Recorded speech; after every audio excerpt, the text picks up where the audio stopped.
Auto rickshaw मरम्मत। कानपुर में गौरव नाम का एक ऑटो ड्राइवर रहता था।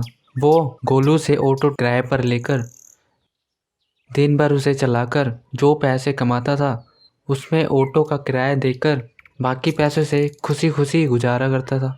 एक दिन गौरव की पत्नी सुधा, इतने इतने साल हो गए लेकिन तुम्हें तमीज़ नहीं आई।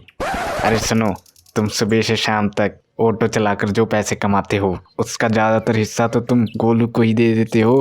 पर यदि तुम्हारा खुद का ऑटो हो तो किराए का पैसा ही बच जाएगा।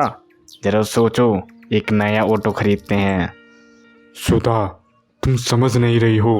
नया ऑटो खरीदने के लिए बहुत सारा पैसा लगते हैं। अपने पास इतने पैसे तो है ही नहीं।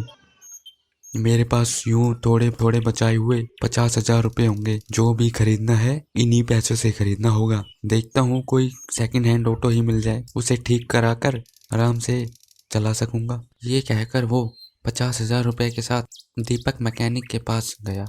गौरव दीपक से, दीपक मेरे पास 50,000 रुपये हैं जो मैंने जमा किए हैं। मुझे एक ऑटो चाहिए, कोई पुराना ऑटो हो तो बताना दोस्त। अरे 50,000 रुपये में अच्छा ऑटो कहाँ मिलता है भाई। कोई पुराना खटारा ही मिलेगा, उसके रिपेयर के लिए काफ़ी पैसा खर्च हो जाएगा।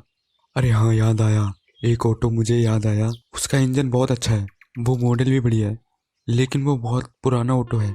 उसे सिनेमा घर वाले इस्तेमाल करते थे। अब वो सारे थिएटर तो बंद हैं, तो इसलिए वो एक कोने में पड़ा हुआ है।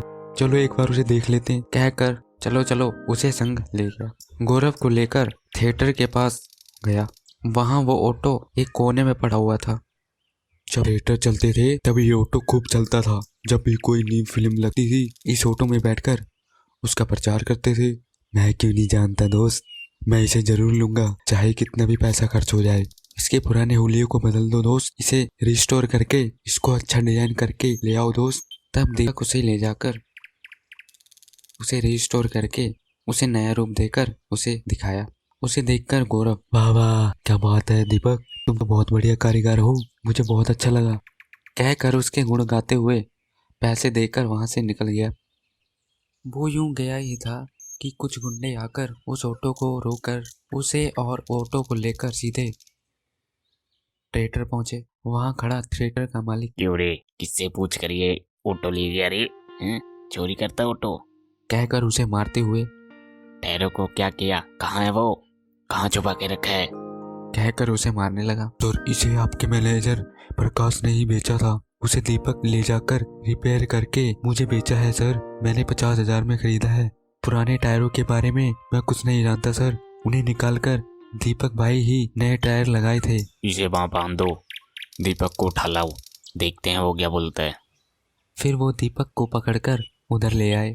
क्यों रे मैकेनिक, ऑटो के पुराने टायर कहाँ हैं? क्या किया उसके साथ तुमने कहाँ छुपा के रखा है? कहकर उसे मारा। सर सर ना मारे सर। वैसे क्या हुआ है सर, उन टायरों में ऐसा क्या है जो आप इतना मार रहे हो? आपका मैनेजर प्रकाश ही बच्चों को खेलने के लिए दे दो कहकर टायरों को ले गया था सर।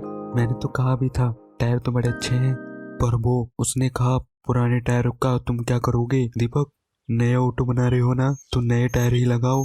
टायरों को निकाल कर मुझे खाली ऑटो दिया सर। अगर ये सच है तो तुम दोनों को छोड़ दूंगा, और पता चला तुम झूठ बोल रहे हो तो तुम दोनों को यहीं दफना दूंगा।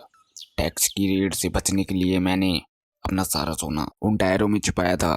ये बात कोई नहीं जानता था। ये बात किसी तरह प्रकाश को पता चल गया होगा, इसीलिए तुम्हें चोरी छुपे ऑटो बेच दिया और मेरे से कहा कि चोर ले गया। मैंने पता किया, मुझे पता चला दीपक यहाँ से ऑटो ले गया है और गौरव ने उसे खरीदा है, इसीलिए तुम दोनों के यहाँ लेकर आया हूँ। फिर मैनेजर प्रकाश को भी वहाँ लाया गया और उसे खूब मारा गया। जब उसने सच कबूल किया, अरे सर मुझे माफ कर दो, मैं आपका सारा सोना लौटा दूंगा। टायरों को मैंने ही निकाल कर इन दोनों के पल्ले बांध दिया था, कहकर गहना उसे वापस किया। फिर उसने दीपक और गौरव को ऑटो के साथ छोड़ दिया।